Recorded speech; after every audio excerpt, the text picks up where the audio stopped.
Et ils dirent, « Quel que soit le miracle que tu nous apportes pour nous fasciner, nous ne croirons pas en toi. »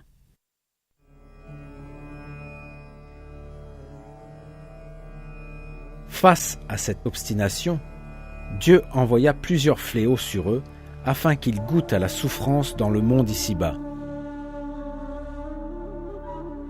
Le premier fut la sécheresse et la pénurie.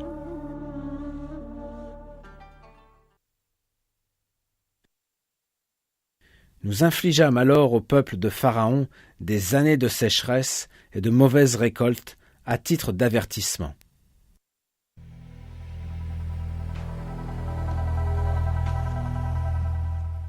Les Égyptiens avaient basé leur système agricole sur le Nil. C'est pourquoi les changements des conditions naturelles ne les affectaient pas. Or, l'arrogance de Pharaon et de son entourage envers Dieu et leur refus de reconnaître son prophète les menèrent vers une catastrophe totalement inattendue.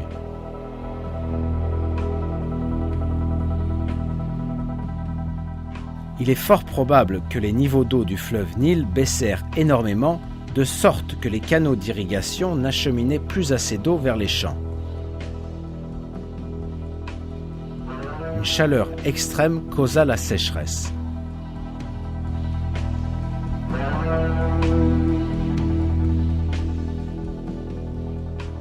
Ainsi, Pharaon et sa cour furent affligés d'une source inattendue, le fleuve lui-même.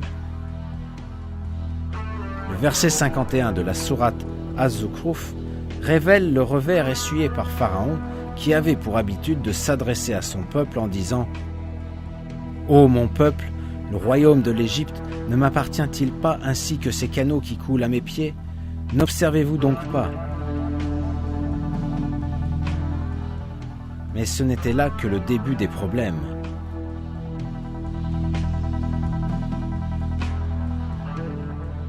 Une série de fléaux succéda à la sécheresse et à la pénurie, comme nous l'indique le Coran.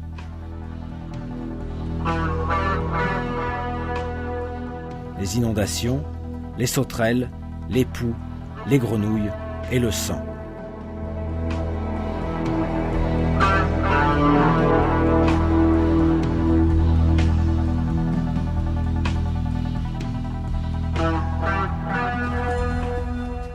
En dépit de tous ces événements, Pharaon et son peuple continuèrent à rejeter l'existence unique de Dieu. Ils restèrent figés dans leur arrogance. Cela n'allait pourtant pas durer longtemps.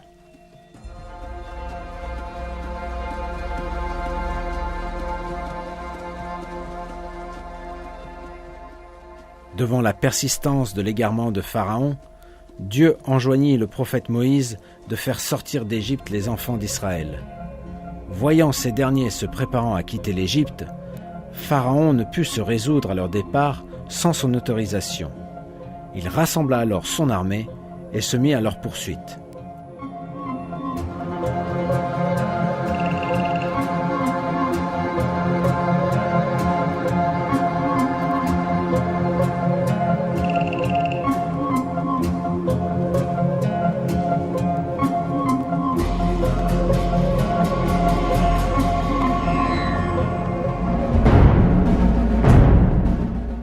Pharaon parvint à rattraper les enfants d'Israël quand ils atteignirent la mer.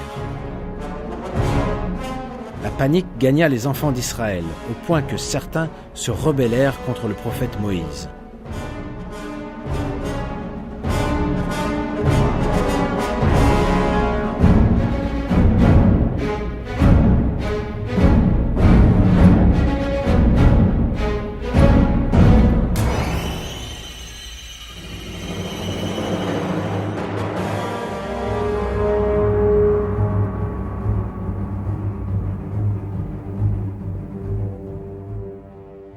Selon l'Ancien Testament, ils dirent « Pourquoi nous as-tu emmenés loin de chez nous? Nous y étions certes des esclaves, mais nous pouvions y vivre. Maintenant nous allons mourir. » Le Coran décrit cette faiblesse dans ce verset.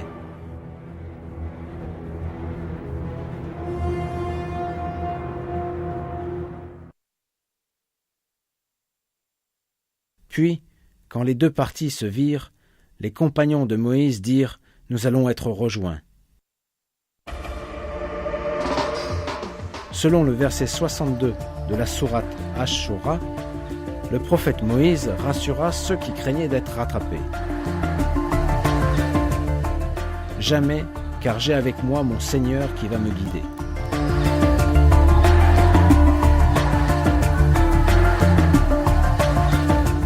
Dieu témoigna une fois de plus son soutien au prophète Moïse. Voici ce qui se produisit ensuite. Alors nous révélâmes à Moïse, « Frappe la mer de ton bâton. » Elle se fendit alors, et chaque versant fut comme une énorme montagne.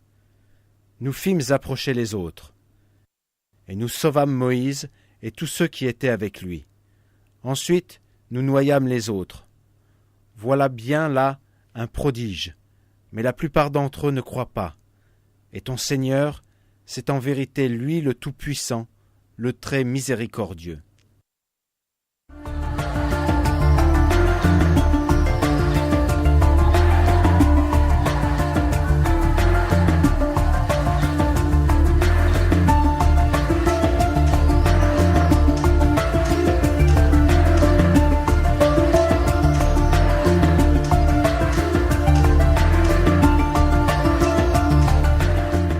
Quand Pharaon et ses hommes commencèrent à traverser la mer, Dieu referma miraculeusement les eaux. Le Coran affirme qu'au moment où Pharaon se rendit compte qu'il était sur le point de mourir, il déclara croire en Dieu.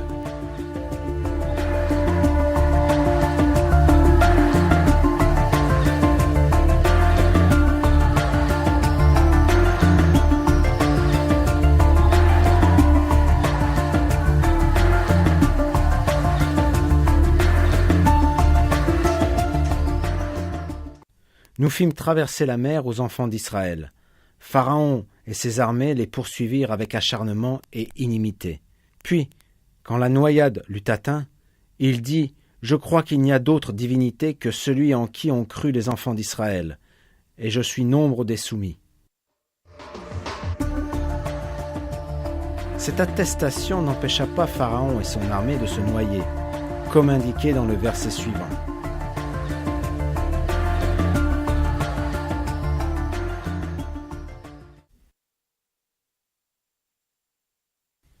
Maintenant, alors qu'auparavant tu as désobéi et que tu as été du nombre des corrupteurs, nous allons aujourd'hui épargner ton corps, afin que tu deviennes un signe à tes successeurs.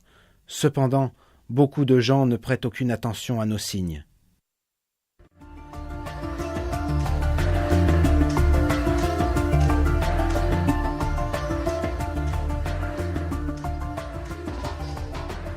Pour avoir rejeté ces signes et renié ces avertissements, Dieu les châtia en les noyant. Après la mort violente de Pharaon, le peuple d'Israël se mit en route vers la terre promise. Et aux gens qui étaient opprimés, nous leur avons fait hériter des contrées orientales et occidentales de la terre que nous avons bénie. Et la très belle promesse de ton Seigneur sur les enfants d'Israël s'accomplit pour prix de leur endurance.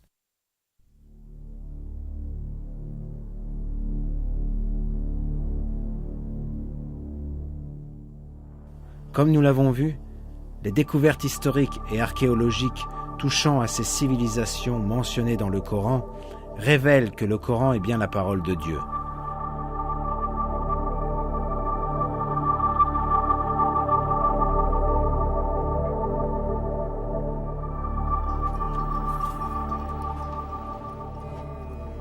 Les hommes doivent tirer les leçons de ce que vécurent ces peuples et y puiser les moyens de se rapprocher de Dieu.